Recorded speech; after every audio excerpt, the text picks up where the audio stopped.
You know what time it is? It's time for another Cabin Chronicles. Let's talk about this project because it's a big one. This area we would like to put a 2-car garage. But in order to do that, we have to move the septic system part of it, which are 3 dry wells here, here, and here.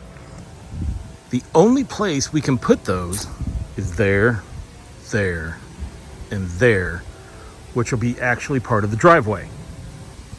Part 2 of this project, after moving the septic system, is fixing the shape of this driveway. It does this weird curve, so we're going to make it come straight out through here. Boom. I have to take out some trees, move this mailbox, move some electrical stuff.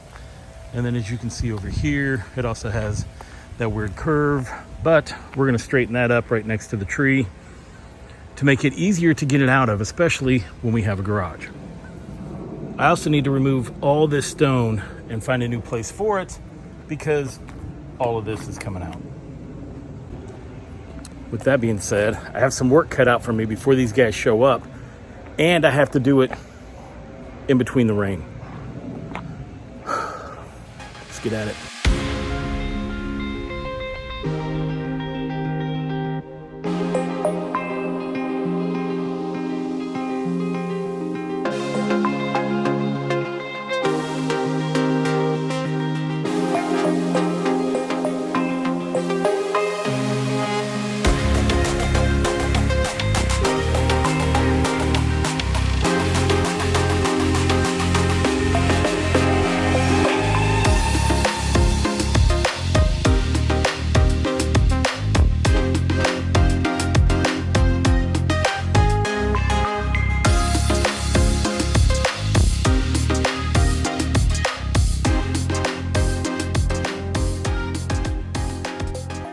Officially raining, which means I'm done for the night.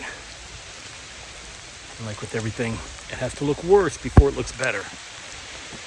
With that being said, Sandra has a landscaping company that'll be coming out in the spring. You can plant some extra trees, stuff like that. But let's wait and see how it looks when this part's done. I'll be back at it tomorrow.